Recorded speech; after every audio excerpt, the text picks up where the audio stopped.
은혜와 우리 가운데 충만하기를 간절히 소망합니다.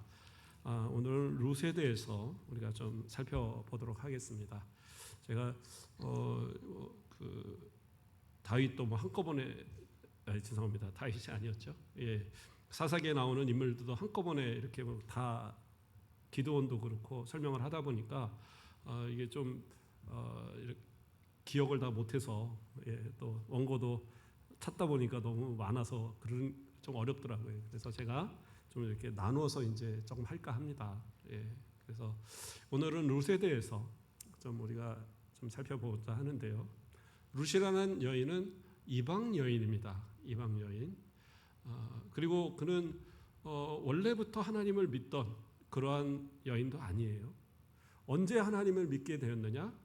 바로 이 나오미라는 이 여인의 가정, 엘리멜렉이 남편이고 또 그 기론과 말론이라는 두 아들이 있어서 이 네 명이서 모압으로 이주하면서 거기서 얻어진 여인이 그 아들 며느리로 삼은 여인 중에 하나가 오르바와 룻이 있는데 그 중에 하나가 룻인 거예요.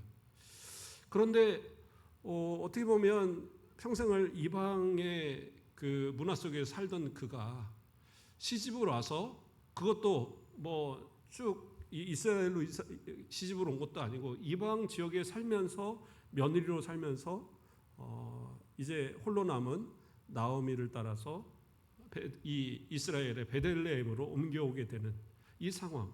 그래서 그 바탕에 바로 신앙의 모습들이 나타나고 있기 때문에 오늘은 그러한 모습을 중심으로 좀 살펴보고자 합니다. 다시 배경을 조금 더 자세하게 설명을 하면 이스라엘에 흉년이 크게 들었었습니다. 그것이 사사 시대에 있었던 일이에요. 그러니까 사사 시대에 어떤 시대인지는 정확하게 잘 모릅니다. 그런데 가뭄이 들었었어요. 근데 이 가뭄이 상당히 좀 긴 시간 동안 들었던 것 같아요. 적어도 한 10년 가까이 되었던 것 같습니다. 그 근거로는 오늘 이제 이 룻기에 보면은 바로 이 엘리멜렉, 나오미 이 부부가 두 아들을 데리고 떠나게 된 이유가 바로 가뭄을, 이 흉년을 도저히 견딜 수 없어서 물이 풍부하고 또 농사가 잘 되는 그런 지역인 저 모압으로 이제 이주를 하면서 나타난 거예요. 그러니까 그들이 그 이주를 할 때에는 그냥 잠시 이주를 했을 것이라 자신들은 생각을 했을 거예요. 그냥 이 가뭄만 끝나면, 흉년만 끝나면 다시 이스라엘로 돌아올 거라는. 그러니까 그 이스라엘 가운데도 베들레헴 출신들이죠.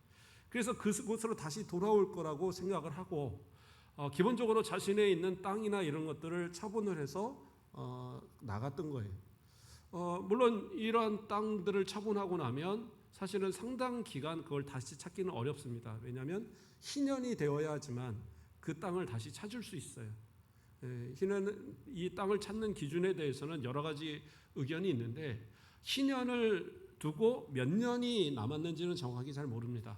몇 년이 남은지 모르지만 희년이 가까워오면 그만큼 어떻게 보면 돈을 빌리거나 뭐 하기가 쉽지 않아요. 이 땅을. 왜냐하면 이스라엘 땅은 희년이 되면 원주인한테 그냥 돌려줘야 됩니다. 그 땅값으로 받았던 것은 사용료지 땅의 값이 아니에요. 그래서 그것을 돌려줘야 되니까 아마도 그 당시에 헐값으로 이 땅을 다른 사람한테 하고 그 사용료를 받아서 이주했던 게 아닌가 생각이 들어요.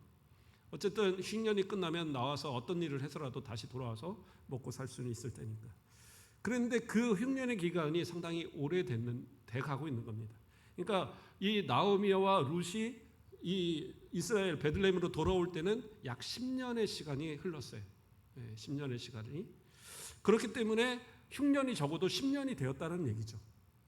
그랬는데 그러니까 엘리멜렉이 나오미와 함께 이주를 처음에 했을 때는 그곳에서 그렇게 오래 걸릴 거라 생각을 못 했는데 이곳에서 살면서 얼마 되지 않아서 엘리멜렉이 사망을 합니다. 먼저.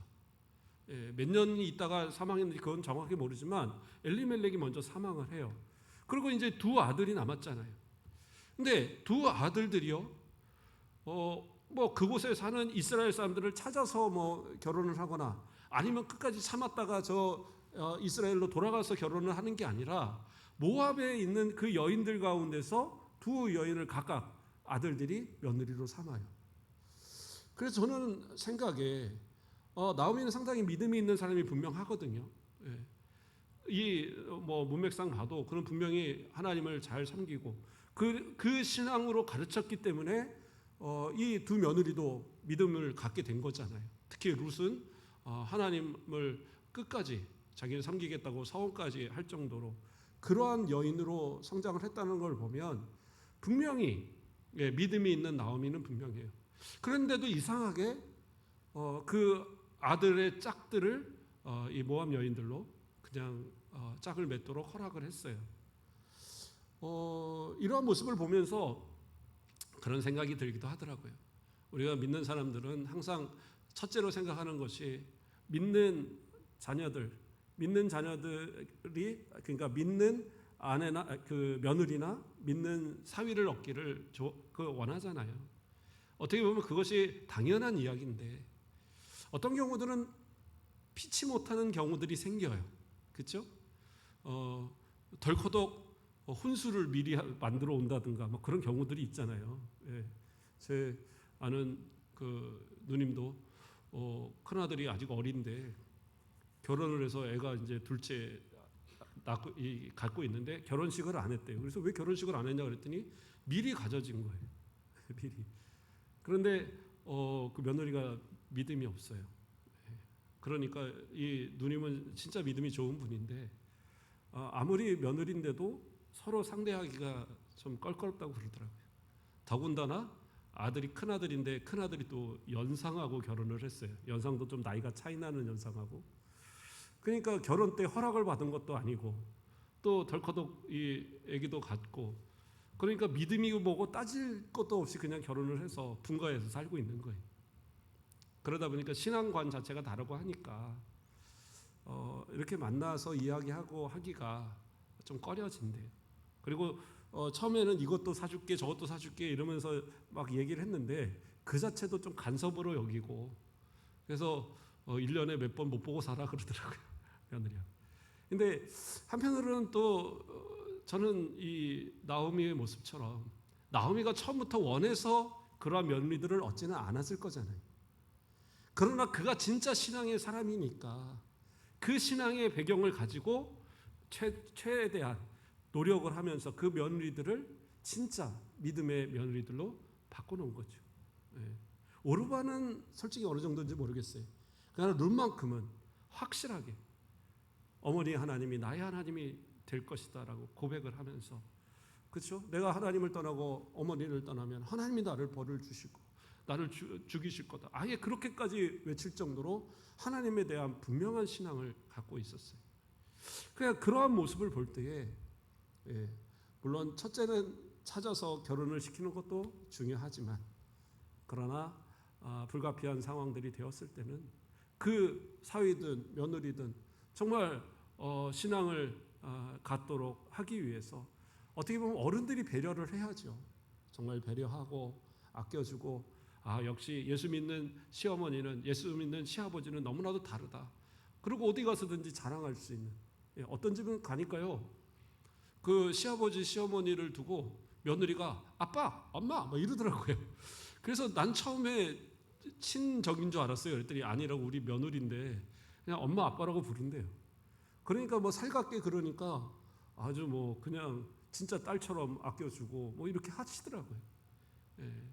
어쨌든 좀 더 그러한 관계를 맺어가는 것도 참 좋겠다라는 생각을 말씀을 준비하면서 그런 생각이 들었어요. 더군다나 룻이 어떻게 해요? 오르바도 마찬가지였지만 두 아들이 다 이미 죽었어요.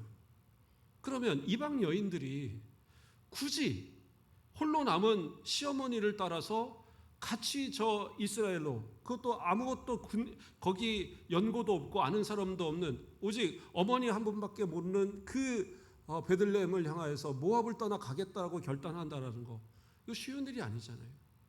그러면 그만큼 어떻게 했다는 거예요? 나오미가 신앙뿐만 아니라 인격적으로도 그 며느리들을 정말로 존중하고 사랑했던 거죠. 어떻게 하면 그 정도까지 할지 모르겠는데 그렇잖아요. 저 같아도 만약에 뭐 우리 장모님이 여기 내려와서 하시지만 저 같아도 저희 아내가 혹시라도 먼저 간다. 그러면 제가 끝까지 저는 우리 장모님 모시고 살겠습니다. 저는 못 그럴 것 같아요. 그렇지 않겠습니까? 예. 그래야 되는 건가요? 예. 물론 이제 뭐 하지만 그런 이제 거죠. 예. 그렇게 쉽지 않은 일이다. 예. 그리고 물론 이제 손주들이 있지만 만약에 손주도 없다. 그리고 저 사이밖에 없다. 그러면 저희 장모님이 나하고 살겠다고 이 순천에 있겠어요? 안 그러겠죠. 예. 저기 다른 손주들이 있는 다른 집으로 가겠죠. 근데 하물며 이 두 며느리가 이방인들이고 남편도 없고 친정은 가까이 있는데 저 멀리 저 시댁 고향으로 어머니 모시고 갈게요. 이거는 좀 불가능한 얘기죠. 심지어 모압과 이스라엘은 서로 적대 관계에 있잖아요. 물론 위에서는 같은 이 다 아브라함의 자손들이긴 하지만 그러나 이 모압도 그렇죠? 뭐 아브라함의 자손은 아니죠. 그 아브라함의 조카 롯의 자손이 어쨌든 친족이잖아요. 뭐 위로 올라가면 그럼에도 불구하고 출애굽 시대에 그 가나안 정복 시대에 서로 이 원수 관계가 됐고 사사기 시대에도 모압이 이스라엘을 점령하기도 하고 그랬잖아요. 그러니까 이런 적대 관계에 있는 그들이 만약에 이 나오미를 따라서 그것도 남편도 없이 와서 있다. 얼마나 홀대를 받겠어요. 그러니까 뻔히 보이는 그 상황인데 이 모든 것을 다 감수하고 따르겠다. 그만큼 며느리에 대한 그러한 인격적 존중을 잘 했다라는 얘기죠. 그러니까 시어머니들은 우리 믿는 시어머니들은 좀 그래야 될 것 같아요. 예. 또 사위를 대하던 며느리를 대하던 신앙의 어머니들은 좀 다르다. 신앙만 다른 것이 아니라 그 인격적인 모습도 존경할 만하고 따를 수 있다라는 것들을 정말 몸소 느낄 수 있도록 해 주어야 한다라는 거예요. 그래서 나는 적어도 우리 어머니 진짜 내 친정 어머니보다 지금은 시어머니가 너무 좋아요. 이런 말 나오면 성공한 시어머니 아니겠어요? 예. 지금 나오미가 그랬다라는 거죠. 어떤 분들은 이야기합니다. 이들이 이렇게 풍비박산이 난 이유가 남편도 죽고 두 아들도 죽고 이런 이 어떻게 보면 불행한 상황이 벌어진 이유가 하나님의 그 택하신 백성으로서 이 가나안 땅에 거하지 않고 그것을 피해서 이 모압으로 도망갔던 그 가뭄을 피해서 도망갔던 그 이유로 인해서 하나님이 벌하신 건 아닌가 이렇게 추정하는 사람들도 있어요. 실제로 오늘 룻기에서도 보면 바로 이 나오미가 자신이 바로 하나님 앞에 그 범죄함으로써 그 죄에 대한 벌을 받고 있다라고 그 베들레헴에 돌아와서 그러한 고백을 하거든요. 그러니까 자신은 그러한 죄로 인해서 이러한 징계를 받는구나 이런 생각을 스스로는 하고 있는 거예요. 그러나 우리가 그러니까 하나님께서 그 사람들을 그렇게 벌하셨구나 이렇게 단정 지을 필요는 없다라는 거예요. 왜 하나님은 그들을 버리신 건 아니잖아요. 그 가운데서도 어쨌든 룻이라는 그러한 신앙의 며느리를 만들었다라는 것은 그들이 그곳에 있었다는 이유로서 신앙생활을 하지 않았거나 우상을 섬겼다거나 어떤 불법을 행했다거나 그렇다라는 근거가 아니거든요. 오히려 아마 그곳에서도 믿음을 지키면서 다시 돌아갈 날을 기다리고 있었던 것은 분명할 것 같아요. 자, 그런데 어쨌든 어떤 연유로든지 남편도 죽고 두 아들도 죽는 그러한 아주 비참한 상황이 벌어졌어요. 이게 더더욱 뭐가 문제가 되냐면 두 며느리를 데리고 길을 떠납니다. 길은 떠났어요. 떠나는 도중에 둘을 니네 고향으로 가라고 이 나오미가 이야기하거든요.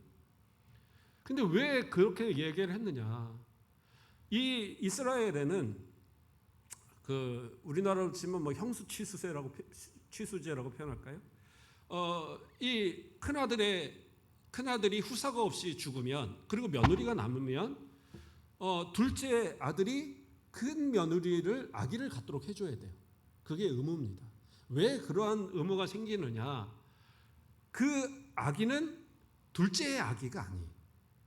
그러니까 큰 아들을 이어서 큰 아들이 기업으로 받는 그 땅의 상속자가 되는 거예요.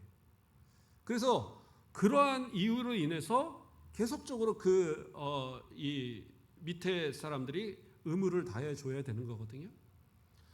그런데 이게 아마 나중으로 가면서는 아내로 또 다른 아내식으로 이렇게 받아들여졌던 것 같아요. 그래서 예수님께 와서 사두개인들이 이야기할 때 7명의 아들이 있고 그 며느리가 그러니까 부인이 하나 들어왔는데 첫째가 둘째가 셋째가 다 죽고 마지막에 이제 막내까지 다 죽었으면 천국에 가서 누구의 부인입니까? 이런 질문을 하는 장면이 나오잖아요. 그런 거로 봐서는 아마 부인의 어떤 지위로 나중에는 이게 바뀌지 않았나 생각이 들어요. 그러나 원래의 취지는 그 대를 이어주도록 하는 그러한 것이 율법적인 취지입니다. 자, 그런데 문제는 뭐냐면 다른 아들이 없어요. 그러니까 대를 이어줄 아들이 없는 거예요. 자, 그러면 이 며느리들은 한 몇 살 정도 됐을까요? 지금 생각해 몇 살 정도? 이스라엘 사람들은 성인이 되는 기준이요, 만 12세라고 합니다. 만 12세. 그러니까 만 12세가 넘으면 성인식을 하고 성인으로서의 모든 대우를 다 하는 거예요. 그러니까 왜 그랬느냐? 과거에는 수명이 짧잖아요. 수명이 길지 않다 보니까 그러한 경우입니다. 그렇다면 언제부터 결혼이 가능하느냐? 그때부터 결혼이 가능한 거예요. 그러니까 여인들은 뭐 13세 뭐 이런 얘기도 있는데, 그러니까 만 나이니까 뭐 한 15세, 뭐 16세 이렇게 됐겠죠. 그러니까 우리 어른들도 옛날에 보면 20살 전에 시집가고 결혼한 분들도 옛날에 꽤 있었잖아요. 그러니까 그랬던 이유가 뭐예요? 수명이 그때는 그렇게 길지 않으셨어요. 옛날에는 70만 넘어서 돌아가셔서 호상이라고, 요즘 70 넘었는데 가서 호상이라고 거기서 뭐 깔깔대고 웃고 그랬다가는 아마 돌 맞을 거예요. 근데 옛날에는 70 넘고 막 이러시면 호상이라고 가서 슬퍼도 하지 말라고 그러고, 상주한테도 에이 슬퍼하는 거 아니야 호상은 막 그러고 막 그랬단 말이에요. 그러니까 하물며 이 때에, 구약 시대의 이때에는 얼마나 수명이 짧았겠어요. 우리가 아는 것은 족보에 나오는 예수님의 족보나 이런 이 역사적으로 나오는 장수한 이 족장들에 대한 이야기들을 들어서 그렇지, 모세도 뭐라고 그래요? 그 사람이 수명이 70이고 강건하면 80이라고 그랬잖아요. 그러니까 70이나 80을 살기가 정말 쉽지 않았던 거예요. 과거에는. 그나마도 이스라엘 백성들이 좀 수명이 높았었던 편이라서 그렇게 이야기했던 것이. 자, 그렇게 따지면 몇 살 정도 됐을까요? 그래서 학자들은 보통 적으면 한 20대 초반, 그러니까 23에서 4, 좀 많이 잡아도 30대가 되지 않았을 것으로 봅니다. 또 그 이유가 뭐냐면 나중에 보아스가 이 룻을 부를 때 내 딸아 이렇게 부르거든요. 그러면 이거는 어떤 때에 부르냐? 어떤 그냥 사랑스러운 표현으로 쓸 수도 있겠지만 나이 차이가 적어도 부모와 자식 간의 정도의 차이가 되었을 때에 그러한 표현을 쓴다 그래요. 그리고 아주 젊은 여인을 부를 때. 그러니까 그 당시에 20대 중반이 넘어가고 그러면 그렇게 뭐 어린 여자다 이러지 않았을 거예요. 왜냐하면 불과 우리나라도 얼마 전만 해도 30 전에 시집 안 가면 노처녀라고 부르고 29만 돼도 큰일 났다고 그랬는데, 지금은 이제 수명도 길고 늦게 결혼하다 보니까 30 넘어도 아이 뭐 괜찮아 그러고 40만 안 넘으면 돼 맨날 그러고 이제 그런 시대가 돼 버렸는데, 그러니까 이때는 20살 그 이전에 시집 보내는 것이 당연하던 시대일 거란 말이에요. 그러면 그렇게 아리따운 이 나이에 정말 있는 그러한 이 며느리들을 과부로 데리고 저 고향 땅으로 데려갈, 그러면 그 어머니가 더 마음이 별로 안 좋은 거죠. 나쁜 시어머니죠. 그러니까 니네들 그럴 필요 없이 가서 재혼해라. 니네 가서 다 재혼하라. 그리고 막 보내버린 거예요. 그렇게 가라고 막 하면서 매몰차게 이야기하는데 누구는요? 오르반은 가요. 오르반은 가는데 룻은 절대 자신은 갈 수 없다고, 어머니를 따르겠다고 그러면서 뭐라고 그래요? 내게 어머니를 떠나며 어머니를 따르지 말고 돌아가라 강권하지 마옵소서. 어머니께서 가시는 곳에 나도 가고 어머니께서 머무시는 곳에서 나도 머물겠나이다. 어머니의 백성이 나의 백성이 되고 어머니의 하나님이 나의 하나님이 되시리니 어머니께서 죽으시는 곳에서 나도 죽어 거기 묻힐 것이라. 만일 내가 죽는 일을 위해 어머니를 떠나면 여호와께서 내게 벌을 내리시고 더 내리시기를 원하나이다. 이건 거의 서원이거든요. 그러니까 이러한 말을 들을 때 나오미가 더 이상 이 버리지 못하고 그래 같이 가자 그러고 데려가는 거예요. 근데 제가 이 느껴지는 이 문맥상의 모습을 보면 왜 룻이 그렇게까지 어머니를 끝까지 지키려고 했을까? 물론 앞서 말한 것처럼 신앙 이 자체로만 봐도 신앙이 생긴 거죠. 하나님을 향한 그러한 신앙. 그래서 어머니의 하나님이 내 하나님이 되겠다라는 의미는 더 이상 어떠한 우상도 나는 섬기지 않겠다는 의미거든요. 오직 하나님만을 나의 하나님으로 나는 섬기겠다라는 고백인데, 그런데 그와 더불어서 이야기하는 것이 뭐예요? 내가 어머니가 죽는 곳에서 나는 죽을 것이고 어머니를 내가 죽는 일에 떠나면 하나님께서 내게 벌을 주실 겁니다. 이건 뭐예요? 결코 어머니를 떠나지 않겠다는 의미거든요. 아마도 룻이 생각할 때 내가 떠나면 어머니가 어떻게 보면 극단적인 행동을 할 수도 있겠다라는 생각을 했던 것 같아요. 그래서 어머니를 지키기 위해서 그 사랑을 만약에 가자마자 결혼을 했다고 하면 한 10년가량을 모시고 살았던 어머니, 그 사랑으로 베풀어 주신 어머니, 하나님을 향한 신앙을 가르쳤던 어머니를 결코 배반할 수 없을 뿐더러 그 어머니를 지켜주고 싶은 마음이 아마 룻은 더 크지 않았는가 이런 생각을 해보게 됩니다. 자, 그렇게 해서 이제 2장 1절을 보면 드디어 이제 가게 됩니다. 어디로 가요? 2장 1절이 아니라 1장 19절을 보면 이에 두 사람이 베들레헴까지 갔더라. 자, 베들레헴에 이를 때에 온 성읍이 그들로 말미암아 떠들며 이르기를 이가 나오미냐 하는지라. 그러니까 지금 나오미가 이제 그 룻과 함께 베들레헴으로 돌아왔는데 이게 10년 만에 보는데 사람들이 벌써 알아봐요. 그 베들레헴에 있는 사람들이 저 나오미가 왔어. 그러니까 나오미가 아마도 이 베들레헴을 떠나기 전에 상당히 좀 사람들에게 알려져 있는 그러한 사람일 것 같아요. 물론 동네가 작아서 그럴 수도 있지만 그러나 그 사람에 대해서 잘 알고 그 남편도 알고 아들들도 알고 그런 아주 가까웠던 사람인데 그가 돌아왔을 때 사람들이 충격인 거예요. 다 잃어버리고 어디서 이방 여인 하나 며느리라고 데려오고 그 홀로 나타나는 그 모습. 그러면서 나오미가 아니냐라고 이렇게 막 표현을 해요. 나오미의 뜻은 기쁨, 아름다움 뭐 이런 뜻을 갖고 있거든요. 그러니까 상당히 좋은 이름이에요. 나의 기쁨 뭐 이런 뜻인데 그러니까 나오미가 아니냐 그러니까 뭐라고 얘기해요? 20절에 1장 20절에 나오미가 그들에게 이를 때 나를 나오미라 부르지 말고 나를 마라라 부르라. 마라의 뜻은 뭐예요? 쓰다, 괴롭다 이런 뜻입니다. 그러니까 나를 그런 기쁨, 아름다움 이런 표현하지 말고 나 그냥 고통스러움 그런 쓰디쓴 이러한 의미로서 나 그런 괴로운 여자라고 그렇게 지칭해라. 그렇게까지 이야기하는 거예요. 그러면서 하는 말이 뭐였어요? 이는 전능자가 나를 심히 괴롭게 하였습니다. 자신이 지금 당하는 고난이 결국에는 하나님의 심판이다라고 그는 생각했던 겁니다.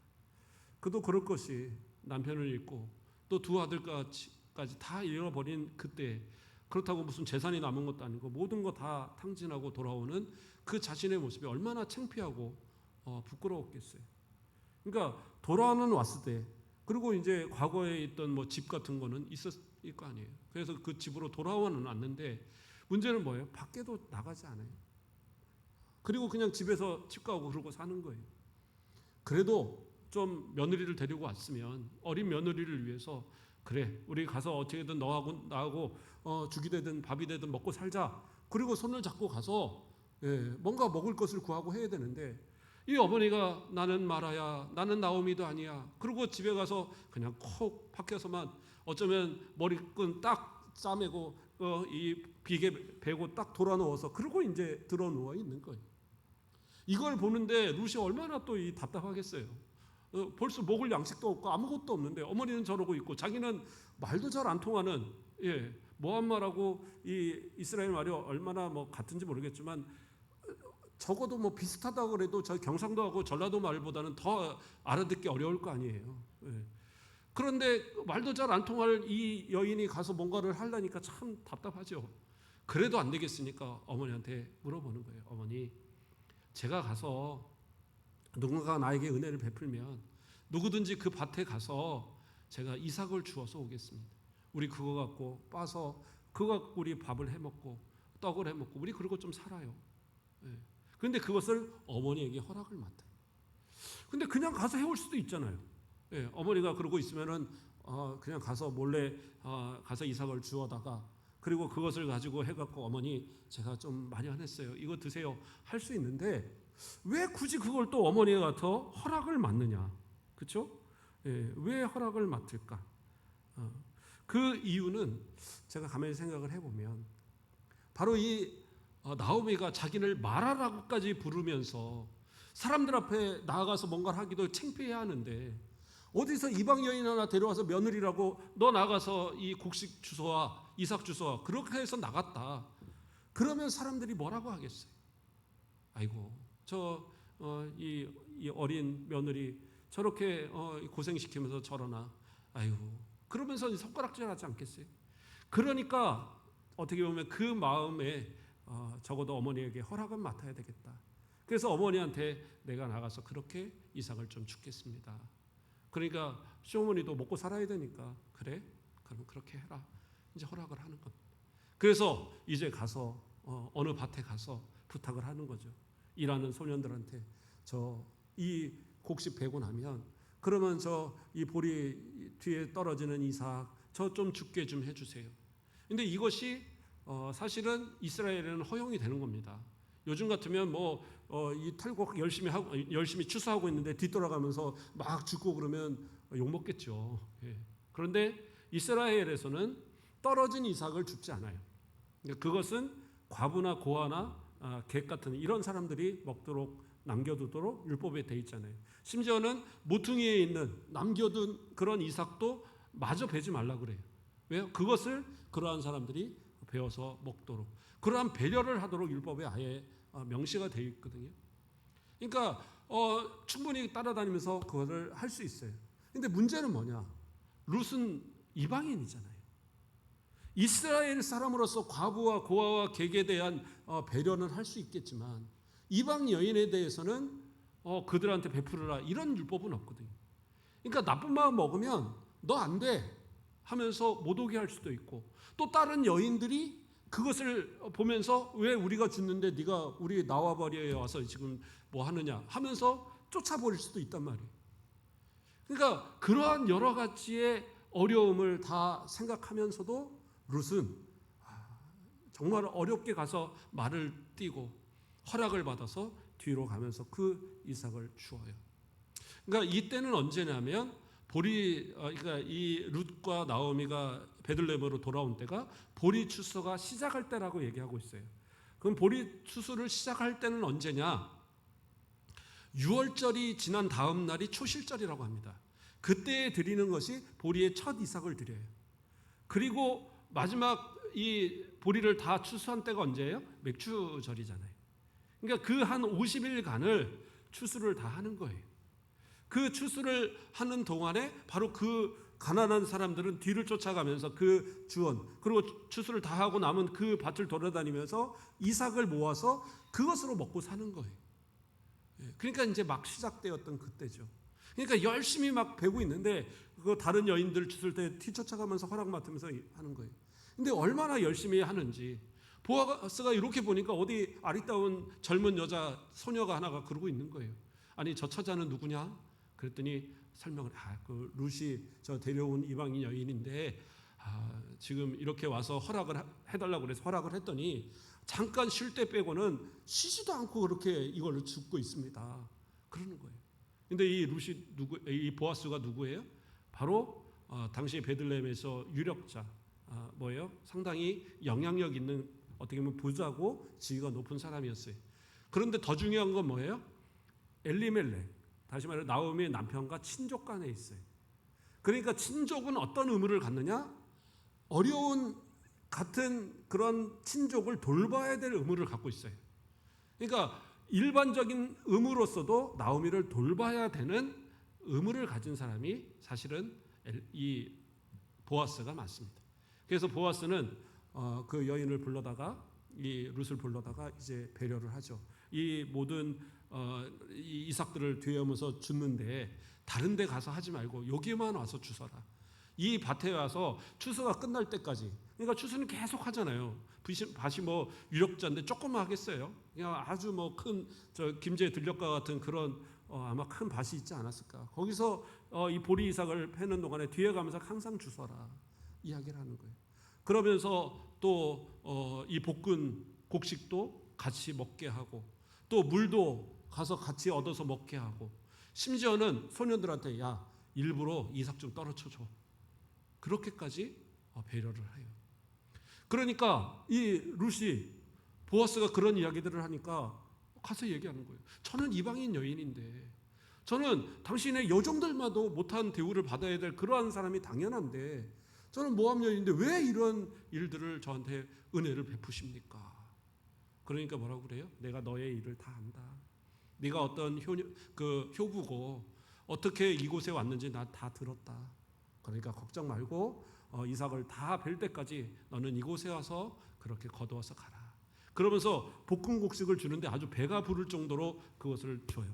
그러니까 그것을 먹고 남은 것을 챙겨갖고 어머니한테 갖다 주고, 그때 이 거둔 양이 어느 정도냐? 성경에서는 한 에바라고 얘기하고 있어요. 한 에바를 거뒀다라고. 그러면 그 한 에바가 어느 정도의 양이냐? 우리 이 계산법으로 하면은 22리터 정도 된다고 그래요. 그러니까 되로 치면은 12대라고 합니다. 그러면 우리가 10대가 우리가 한 마리잖아요. 그러니까 한 마리 넘는 양을 하루에 거둔 거예요. 물론 이삭이니까 이거를 또 뭐 탈구하면 어느 정도가 될지 모르겠지만 뭐 그 정도의 양을 가서 주워온다는 것 자체는 말이 안 되는 겁니다. 그러니까 나오미도 깜짝 놀라서 이게 어디서 이렇게 가져왔느냐. 그러니까 이런 보아스라는 분의 밭에서 그렇게 했습니다. 그러니까 이제 보아스가 얼마나 유명한 사람이었겠어요. 그러니까 이 알고 있고 같은 친족이고 정말 신사적으로 잘 대하는 그러한 모습이 분명하니까, 자칫 다른 밭에 가면 젊은 사람들이 그런 이 젊은 과부가 있으면 얼마나 희롱하겠어요. 뭐 이쪽을 하면서 뭐라고 하면서 괜히 희롱이라도 걸면 그런데, 그 신사적인 보아스가 그렇게 배려를 한다고 하니까 너는 그러면 앞으로 그 밭에 가서만 이삭을 주어라.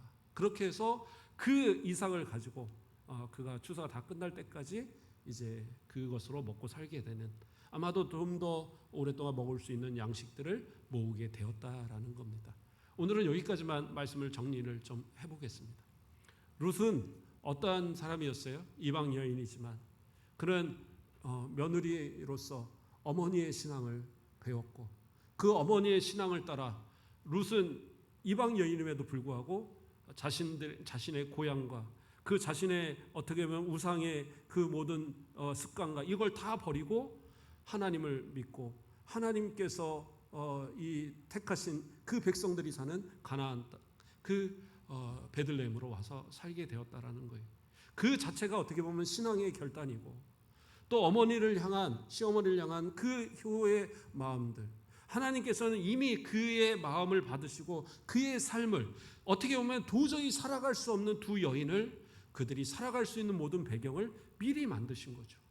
그래서 보아스라는 사람을 예비하시고 그의 밭을 또 갈 수 있도록 수많은 밭 가운데에 보아스의 밭을 가서 또 그 이삭을 죽게 하고, 그 곳에서 얻은 것으로 어머니와 먹고 살아갈 수 있는 배경을 주시고, 더 나아가서는 3장 4장에 가면 이제 보아스가 그를 아내로 맞아서 이제 그 후손 가운데 다윗 왕이 태어나고 더 나아가서는 예수 그리스도까지 나아지는, 한마디로 예수 그리스도의 족보 가운데 이방 여인으로서 그 가운데 들어가 있는 영광스러운 자리까지 되었다라는 사실이죠.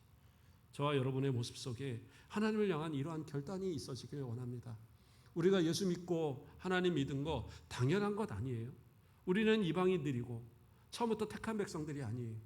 그럼에도 불구하고 하나님은 창세전에 우리를 택하사 예수 믿도록 이렇게 하시고, 지금도 저 이슬람권이나 이런 데들이요, 믿음 생활한다는 이유로 핍박을 받아요. 저 중국이 자유로운 것 같아도 지금도 선교사들이 가서 교회를 세우고 하면 쫓겨납니다. 추방당해요. 추방당하면 거기서 실컷 다 이루어 놓은 것도 하나도 못 건지고 그냥 와야 되는 거예요. 그러한 시대를 살고 있는데 우리 한국은 어때요?